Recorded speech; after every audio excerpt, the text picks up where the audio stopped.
और इस वक्त एक बड़ी अहम खबर आ रही है। संसद की सुरक्षा में चूक की जांच के आदेश दे दिए गए हैं। दिल्ली पुलिस की स्पेशल सेल जो है वो जांच करेगी। यूएपीए के तहत ये पूरा जो मामला है वो दर्ज किया गया है और आज आरोपियों की पटियाला हाउस कोर्ट में पेशी भी है। और देखिए, दिल्ली पुलिस की स्पेशल सेल जो है वो इस पूरे मामले की जांच करेगी। साथ ही साथ यूएपीए के तहत ये पूरा मामला दर्ज किया गया है। संसद भवन में कल हुई सुरक्षा चूक के बाद आज संसद भवन परिसर में काफी एहतियात बरती जा रही है और सुरक्षा के चाक चौबंद इंतजाम किए गए हैं। मकर द्वार आपके सामने है और यहाँ आप देख सकते हैं कि पूरी बैरिकेटिंग की गई है और मीडिया यानी कि जो मीडिया की पूरी टीम जो यहाँ होती है मौजूद, जो सांसदों से बात करती है, मंत्रियों से बातचीत करती है और घटनाक्रम पर रिपोर्टिंग करती है, उनको भी लगभग 200 मीटर दूर कर दिया गया है। पूरा का पूरा बैरिकेटिंग कर दिया गया है। जो तमाम बड़े नेता भी आएंगे उनकी गाड़ियां भी इस बैरिकेटिंग के दोनों साइड रहेंगी, यानी कोई भी इस बीच के इलाके में नहीं आएगा। क्योंकि कल जब ये घटना हुई संसद भवन के अंदर स्प्रे छिड़का गया 2 विजिटर्स के द्वारा, उसके बाद से लगातार सुरक्षा के इंतजाम पे सवाल उठे थे और आज एक तरह से सुरक्षा व्यवस्था पूरी तरह से चाक चौबंद की गई है। डॉग स्क्वाड की टीम भी यहाँ आई थी, पूरे संसद भवन परिसर का जायजा लिया। डॉग स्क्वाड की टीम ने जो सिक्योरिटी फोर्सेज हैं उनकी भी संख्या बढ़ाई गई है और पार्लियामेंट के जो वॉच एंड वार्ड और पार्लियामेंट सिक्योरिटी जिनको आप कहते हैं वो लगातार यहाँ पे नजर बना कर रखे हुए हैं। खास बात यह है कि जो विजिटर्स गैलरी के पासेज थे वो कल से ही रोक दिए गए थे और इस पूरे मामले पर ये जो घटनाक्रम हुआ है, एक हाई लेवल टीम तो इसकी जांच कर ही रही है। लेकिन कल ही सर्वदलीय बैठक हुई जिसमें सभी दलों के फ्लोर लीडर्स शामिल हुए और उसके बाद कई तरह के एहतियात बरते गए हैं और कई बार निर्देश सांसदों को भी दिया गया है कि उन्हें अपने जो प्रॉपर स्मार्ट कार्ड है उनके जरिए एंट्री करनी चाहिए। जिन सांसदों ने स्मार्ट कार्ड नहीं लिया है उन्हें जल्द से जल्द ये ले लेना चाहिए। जाहिर सी बात है, कल का दिन ऐसा था कि 13 दिसंबर था और लगभग 22 साल पहले संसद पे हमला हुआ था और उसी दिन एक तरह से एक बड़ा लूप होल संसद की सुरक्षा में देखने को मिला। उसके बाद पूरे संसद भवन परिसर की सुरक्षा चाक चौबंद कर दी गई है। कुमार गौरव, न्यूज़ 24 दिल्ली। इसको बताएं कि क्या हुआ और क्या एक्शन ले रहे हैं सरकार, क्योंकि जब से ये नया सांसद की ये जो बिल्डिंग बनाए, ये लोग क्या इसके बारे में नहीं सोचे कि सिक्योरिटी ज़रूरी है क्या किसी को भी एक्सेस देने का। और जैसे उसने बनाया कि इतनी आसानी से पहले मौका पे ही 2 जन वहाँ से कूद के हमारे पार्लियामेंट चेंबर के अंदर, संसद के अंदर घुस सके, इसके बारे में कोई पहले नहीं सोचा था। क्या बंदोबस्त किए ये लोग और कौन इसके लिए अकाउंटेबल है। तो हम चाहते थे कि होम मिनिस्टर आके बताएं एमपी को, क्योंकि एमपी अभी सोच रहे कि शायद हमारे जान खतरे में है। कल तो धुआं का कैनिस्टर था, आज कुछ और हो सकता है।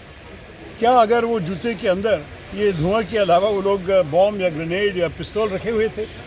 सिक्योरिटी इस हाल में है कि हमको कुछ भी हो सकता था। तो ये सब सोच के लोग कह रहे हैं कि ये ठीक नहीं चलेगा। हमारे लिए बड़ी ज़रूरी है कि सरकार एक अकाउंटेबिलिटी दिखाएं और आके बताएं जनता को, एमपीज़ को, कि क्या करने वाले हैं और क्या उनके सोच है इस घटने के बारे में और भविष्य के बारे में। केंद्रीय मंत्री अश्विनी चौबे मेरे साथ हैं। सर, कल जो सदन में लड़के आए उसके बाद जो हंगामा मचा, आज सुरक्षा व्यवस्था चुस्त दुरुस्त की गई है, लेकिन विपक्ष कह रहा है कि इससे कुछ नहीं होगा, अब आप लोग पानी में लाठी मार रहे हैं।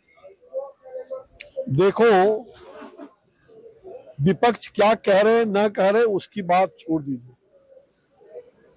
ये हम सब लोगों के लिए दुख की बात है कि विपक्ष अनावश्यक अब इसको तूल दे रहे हैं।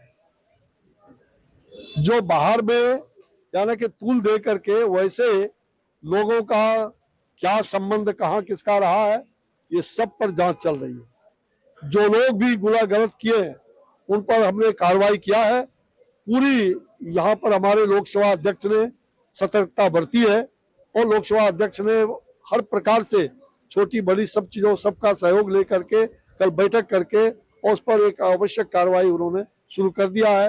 कुछ लोग मुअत्तल भी हुए हैं, कुछ लोग बर्खास्त भी किए जाएंगे और कुछ लोग ये बार बार इस प्रकार के चीजों को लेके हाउस को डिस्टर्ब करना ये कदापि उचित नहीं है। मंत्री से जवाब की मांग, इससे गलत संदेश जा रहा है। देखो, लोकसभा के मालिक लोकसभा के अध्यक्ष होते हैं और उन्होंने जांच के लिए गृह मंत्रालय को दे दिया है। तो गृह मंत्रालय जब तक जांच नहीं करेगा तो जवाब क्या होगा। और कल माननीय राजनाथ जी ने पूरी तौर पर हमारी बातों को रखा है। हर प्रकार से हर सांसद को संवेदनशील होना चाहिए सांसद कोई दल के हो, सबकी सुरक्षा और सबकी रक्षा ये हम सब लोगों की जिम्मेवारी है। विपक्ष तो मांग कर पक्ष और रहा है, विपक्ष सबकी जिम्मेवारी है। विपक्ष तो मांग कर रहा है कि आप बीजेपी के सांसद थे, उन्हीं के नाम से पास बना और इसलिए उनको जिम्मेवार ठहराया। देखो, पास बनना किसके नाम से पास बनता है नहीं बनता है, सांसद सोच करके समझ करके पास बनाते रहे हैं। फिर भी कहीं वो बनाने में कोई चूक अगर होती है तो हर दल के सांसद, हम तो देखते हैं कि वो सांसद दे देते हैं और बना करके पास जाता है। कहीं भी कोई के स्तर पर कोई गलत काम कर सकता है। सारी जांच चल रही है, जांच प्रक्रिया के अधीन है, हम इस पर कुछ टिप्पणी नहीं कर सकते। सर, सरकार का ये कहना है कि बेवजह तूल दिया जा रहा है मामले को विपक्ष के द्वारा, क्योंकि ये मामला गृह मंत्री का तो होता ही नहीं है, स्पीकर का है।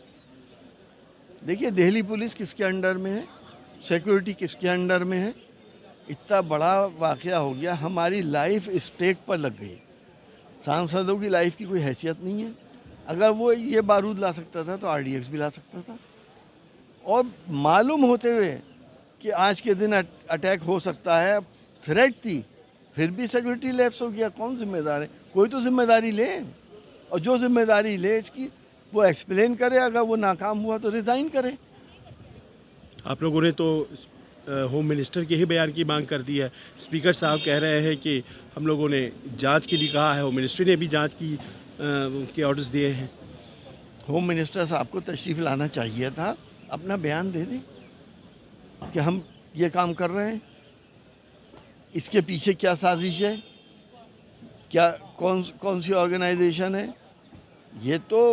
ये कह देना कि साहब बेरोज़गार थे और उन्होंने ये काम करा, या ये वो भगत सिंह के पैटर्न पे उन्होंने ये काम करा कि लोगों का अटेंशन उनकी तरफ हो जाए।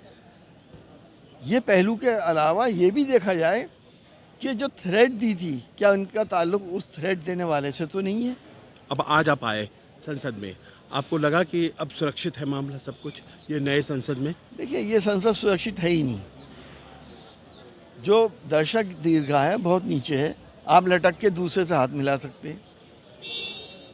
हम इस पुरानी पार्लियामेंट में 3 सर्किल सिक्योरिटी के हैं, इसीलिए आतंकवादी 20 साल 21 साल पहले अंदर नहीं पहुंच पाया। पहला सर्किल है, फिर दूसरा है, फिर तीसरी लॉबी है, उसके बाद पार्लियामेंट आती है। यहाँ तो सीधा जाओ और दाएं बाएं को मुड़ के अंदर उसमें पहुंच जाओ। तो सिक्योरिटी तो नाम की चीज़ ही नहीं है इसमें ध्यान ही नहीं रखा गया। बीजेपी के सांसद हरनाथ सिंह यादव मेरे साथ हैं। हरनाथ जी, अभी आपने संसद भवन में देखा, सुरक्षा व्यवस्था पहले से कड़ी हो गई है। अब लगता है कि इस तरह की घटना नहीं होगी जो कल हुई? देखिए, सब प्रकार की जो कल घटना हुई है उसके ऊपर लोकसभा अध्यक्ष जी ने स्पष्ट कहा है कि इसकी सारी एजेंसियां इस पर लगी हुई, जांच हो रही है। हाँ? तो उसके बारे में और पूरी तरीके से सरकार जो है चिंतित है और उसके बारे में जो व्यवस्था आवश्यक है वो कर रहे हैं। विपक्ष ने लेकिन नोटिस दिया है राज्यसभा लोकसभा दोनों जगहों पे कि बाकी काम को रोककर सुरक्षा में जो कल चूक हुई उस पर चर्चा हो, गृह मंत्री जवाब दें। विपक्ष का ये जो नकारात्मक रवैया है बहुत ही गैर जिम्मेदार है। ऐसे संवेदनशील मुद्दों पर जिसमें संसद की सुरक्षा से जुड़ा हुआ मामला हो, ऐसे में राजनीति नहीं करना चाहिए। जब लोकसभा अध्यक्ष ने स्पष्ट घोषणा कर दिया कि सारी एजेंसियां इसमें हमने लगा दी हैं, जांच कर रही हैं, तो उसका इंतजार करना चाहिए। तो इस प्रकार के जो कृत्य हैं वो किसी प्रकार से विपक्ष के द्वारा जो कर किए जा रहे हैं वो उचित नहीं है। ये उनका मानसिक दिवालियापन है। मानसिक दिवालियापन के शिकार है विपक्ष, मानसिक दिवालियापन का शिकार है। मेरा एक सवाल है कि राजनीतिकरण की बात छोड़िए, लेकिन जाहिर तौर पे मुद्दा तो गंभीर था, आपको लगता नहीं है? नहीं, निश्चित तौर से गंभीर मुद्दा था और कहाँ पर चूक हुई, कैसे हुई, इस पर जो जांच हो रही है, उसके जल्दी ही उसके परिणाम आ जाएंगे। मलुक नागर मेरे साथ है। कल तो आपने जो कूदे थे गैलरी से उस लड़के को पकड़ा और पिटाई भी की। आज पूरा नजारा बदला हुआ है, सुरक्षा व्यवस्था कड़ी कर दी गई है। ठीक लग रहा है? आज लग रहा है कि अब आप लोग ज्यादा सुरक्षित हैं? देखिए, अब तो साफ निकल गया, लकीर को पीटते रहे उससे कोई फायदा नहीं है। बेसिकली 2001 में जब घटना घटी थी और 2004 तक 3 साल थे इस एनडीए की सरकार थी, इंप्रूवमेंट करना चाहिए था। और जो आज राजनीति करने के लिए जो यूपीए वाले कुछ का कुछ बोल रहे हैं जिससे देश की साख खराब हो रही है, वो बिल्कुल नहीं बोलनी चाहिए। 2004 से 2014 तक उनकी सरकार थी। जिस तरह हम कानून में बदलाव कर रहे हैं, एक्ट में अमेंडमेंट कर रहे हैं, उस तरह सिक्योरिटी में क्यों नहीं करे। और ये जो मौजूदा सरकार है 2014 से अब तक ये बदलाव क्यों नहीं करे? तो अब करने का ज्यादा अब तो सुरक्षा परमानेंट कैसी रहे, 1-2 दिन के बजाय या महीने 2 महीने के बजाय, उस पर ध्यान देना चाहिए बेसिकली। केंद्रीय मंत्री कौशल किशोर मेरे साथ हैं। सर, कल जो सदन में हुआ उसके बाद विपक्ष कह रहा है कि गृह मंत्री को जवाब देना चाहिए। आज जो आप सुरक्षा का इंतजाम किए हैं वो नदी के पानी में लाठी मारने जैसा है। नहीं, ऐसा नहीं है। देखिए, इस पे जो चूक हो गई है तो उसको लोकसभा सचिवालय ने संज्ञान में लेने का काम किया है और इस पे सभी दलों के साथ बैठ करके वार्ता भी कर रहे हैं। बाकी जो लोगों ने घटना की है वो लोगों के खिलाफ जांच हो रही है। कौन कहां से कैसे मैटर हुआ है, जब पता चलेगा उस पर कार्रवाई भी करेगा। लोकसभा के 8 सुरक्षा कर्मियों को सस्पेंड भी किया गया है। क्या लगता है कि एनफ है, इससे मामला सुधर जाएगा और जो आज व्यवस्था है उससे लगता है कि अब कोई दिक्कत आगे नहीं होगी? नहीं, बिल्कुल दिक्कत नहीं होगी। इसमें सर्वदलीय बैठक लोकसभा अध्यक्ष जी ने बोला है, कल भी किए, आज भी करेंगे और उन्होंने बयान भी दिया, अपना बोला भी है कि चूंकि लोकसभा सचिवालय अलग है इसलिए लोकसभा सचिवालय की सुरक्षा की गारंटी भी लोकसभा सचिवालय की है। तो उस पर बातचीत कर रहे हैं लोगों के साथ बैठ करके, सभी दलों के साथ। और मैं समझ रहा हूँ सभी दलों के भी सांसदों को या दल के नेताओं को जो संसद में हैं उनको इस पर जो है बैठ के एक सहानुभूतिपूर्वक बातचीत करनी चाहिए, हंगामा नहीं करना चाहिए। गृह मंत्री से जवाब की मांग हो रही है, आपको लगता है ये जायज है? बिल्कुल नाजायज मांग है विपक्ष की, क्योंकि लोकसभा सचिवालय अलग है, ये भारत सरकार का सचिवालय नहीं है, लोकसभा सचिवालय है। आदरणीय स्पीकर महोदय ने बोला है कि लोकसभा सचिवालय है और उसकी गारंटी लोकसभा सचिवालय की है सुरक्षा की, इसलिए सरकार से कोई मतलब नहीं है और माननीय गृह मंत्री जी का बयान देने का कोई औचित्य ही नहीं बनता है। विपक्ष की मांग ही पूरी तरह गलत है। हमारे साथ गुरजीत सिंह औजला साहब हैं, सांसद हैं अमृतसर से, और इन्होंने ही उन हमलावरों को पकड़ा था जो संसद के भीतर आ गए थे। हाथ भी जल गया था आपका? हाँ, थोड़ी दिक्कत वो आई ना, उसको पकड़ने की वजह से थोड़ी प्रॉब्लम। वो कैनिस्टर जो आपने उससे छीना था? हाँ, बिल्कुल। वो थोड़ा टाइम लगा ना उसको छीनने से, उसकी वजह से ये उसका जो सेक है वो उसको हाथ को भी लगा है। जी, अब आज जब आप यहाँ आए होंगे नज़ारा बदला हुआ है। देखिए, मीडिया को दूर कर दिया गया है, वहाँ दूर हुआ करती थी मीडिया, अब यहाँ पर कर दिया गया है पीछे, और दर्शक दीर्घा भी बंद कर दी गई है और तमाम सिक्योरिटी का अरेंजमेंट है। इसको कैसे देखते हैं? देखो, सिक्योरिटी प्रोटोकॉल तो होना चाहिए, किसने कहाँ तक रहना है, किसने कहाँ तक रहना है। आपने पहले देखा था, पहले तो पता नहीं चलता था, आपको भी नहीं ये पता चलता होगा आपके साथ कौन वाला है। आप तो 20 मीडिया वालों को जानते होंगे, वहाँ 200 आदमी खड़ा रहता था, हमारे पीए भी वहाँ खड़ा रहते थे, आने जाने वाले भी वहाँ खड़े रहते थे। तो ये प्रोटोकॉल पहले ही होना चाहिए, क्योंकि ये संसद है। यहाँ देखो, आज वो क्रैकर वहाँ बम लेकर, स्मोक बम जो अंदर आया है तो बहुत बड़ा इशू बन गया। ये बम कहीं शादी में चल रहा हो तो ये कोई इशू नहीं है, क्योंकि यहाँ प्रोमिनेंट लोग चुन के आते हैं, उन्होंने देश का कानून बनाना है। यहाँ कोई भी हरकत होगी वो देश की गरिमा को चोट पहुँचती है। तो उसके साथ मैं ये कहना चाहूँगा कि प्रोटोकॉल के तहत सिक्योरिटी का पूरा होना चाहिए, और जो जगह आपको है, आपकी दूर है तो आपको नज़दीक जगह, हम स्पीकर साहब को बोलेंगे कहीं नज़दीक आपका शेल्टर बनाकर बैठने की भी जगह दें, ताकि सारा दिन आप खड़े रहोगे, कैसे खड़े रहेंगे। और दर्शक भी आएंगे, और दर्शक की जितनी देर तो विजिटर चल रही है, ये इंक्वायरी है, 1 दिन 2 दिन 3 दिन आप बंद रखो, पक्का बंद नहीं कर सकते हम लोग। देखो, ये तो फिर वो तो दुश्मन जीत जाएगा। हम तो इतने मजबूत होना चाहिए कि हम बोलेंगे ये सारा 100 बंदा घूम रहा है, किसी की जरूरत उनसे पूछा जा रहा है या उन पे कोई कार्रवाई नहीं की जा रही है। ये दिखाता है कि ये जो सरकार है इतनी आत्ममुग्ध है कि नेशनल सिक्योरिटी को दरकिनार कर कर, पार्लियामेंट की सिक्योरिटी को दरकिनार कर कर सिर्फ अपनी वाह लूटने में लगी हुई है। पर जो भी इनके सुरक्षा का दावा है सब खोखला है। Our parties hold different names. Congress, TMC, DMK, CPI, CPM, names are varying, but we stand united as one bloc called India. We have only one slogan: defend democracy, upholds the honor of the parliament.